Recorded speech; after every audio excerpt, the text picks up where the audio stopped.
day. As you may or may not know, currently in South Africa there is the so-called Bosasa scandal. Now, Bosasa is a company that did a lot of business and probably still does a lot of business with the government. Our wonderful liberatory ANC progressive regime, if you might call them that. Well, as it turned out, most of that business was actually corrupt. And if you've seen any of the media in South Africa over the last few weeks, you would have seen all the juicy, succulent details of just how corrupt it was. And I think it's sort of summed up by one particular incident. Well, the standard bribe per month that Bosasa paid to various government employees and highly placed politicians within the ruling party.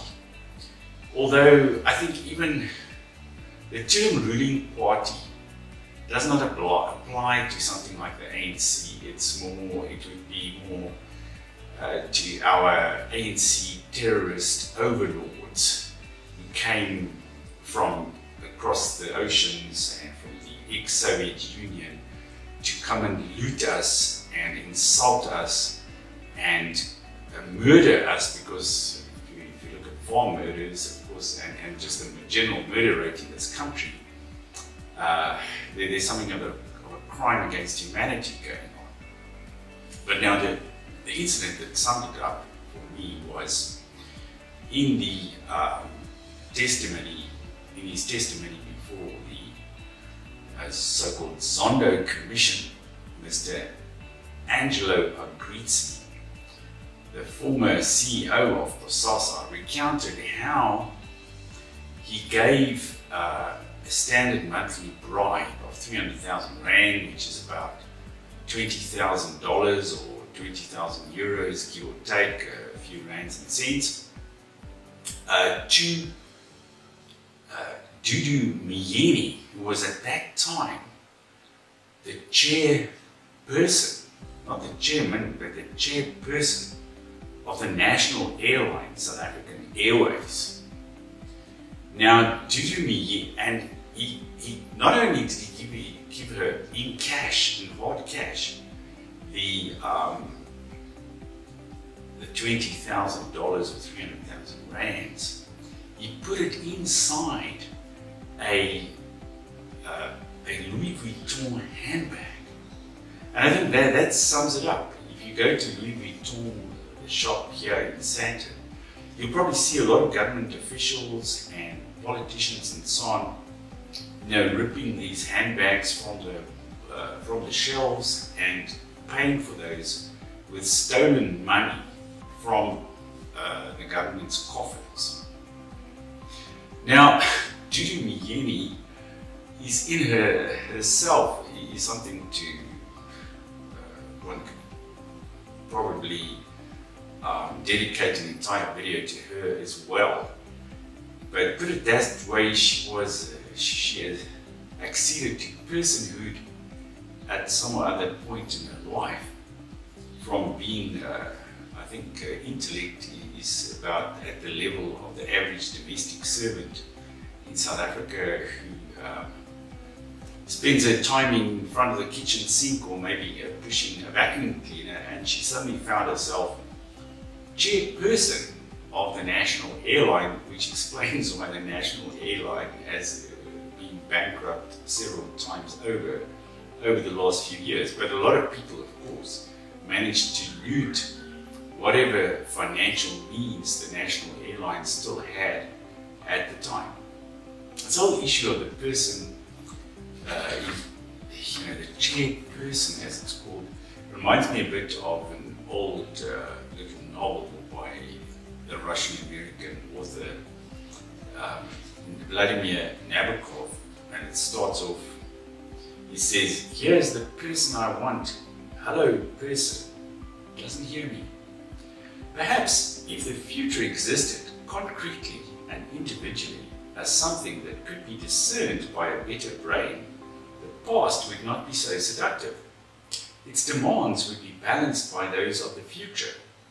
Persons might then straddle the middle stretch of the seesaw when considering this or that object. It might be fun. Now this phrase about the past being seductive. Now it so happens that the chairman or the boss of this company, Bosasa, that was involved in all the deals with the ANC regime, is run by a fellow called Gavin Watson.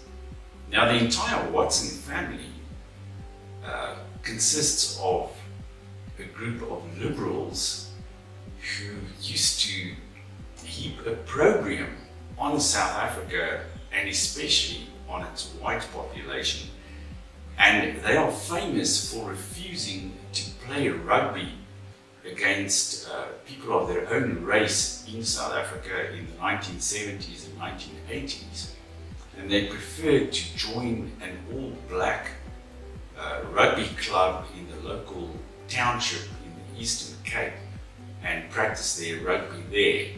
And that heroic deed then, after the takeover of the ANC, led straight to their ascent into the handbag business, or the distribution of handbags with stuffed with cash, or even plastic bags stuffed with cash, because we also heard that a lot of the government officials and politicians and so on were bribed by means of plastic bags, shopping bags and so on, stuffed with cash.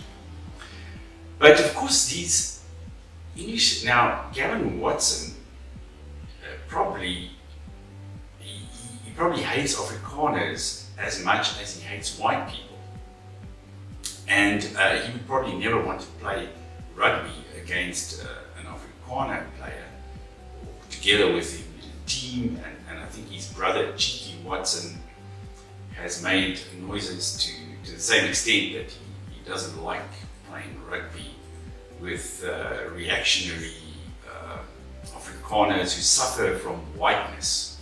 Whiteness is a term, of course, that everybody is familiar with, but that it's kind of a disease that was invented over the last decade or two at certain universities, and then it became also propagated into South Africa, as does most sort of conceptual diseases that we get from overseas.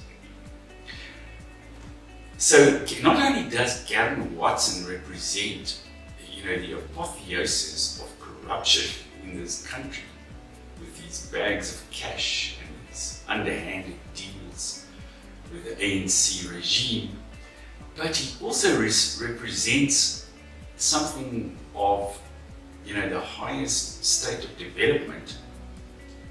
It's almost a Leninist phrase, that of South African liberalism, and a kind of moral rectitude and moral superiority that such English-speaking liberals have always had in our country. There were a small group of them living in Johannesburg and in Cape Town, and they have never, ever since the 19th century, early 19th century, they've never ceased to lecture us and castigate us and lambast us to tell us how evil we are, we ordinary people, with our idiosyncrasies and our culture and our language, the bad words that we use to refer to other people, the so-called other people of other ethnicities. And here we have Gavin Watson and the Bosasa corruption scandal, where everything seems to come together, where the moral superiority and the pedantic attitude that these English-speaking liberals in our country have always taken it is unmasked as something odious and hypocritical, and with the only object of actually getting your snout into the trough to feed there with other VIPs or very important persons who have acceded to personhood together with Dudu Myeni and lots of others.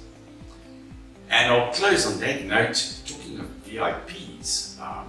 In fact, the previous president of this country, Jacob Zuma, was one day traveling down the highway between Johannesburg and Pretoria, but in a peak hour when the traffic was at a complete standstill.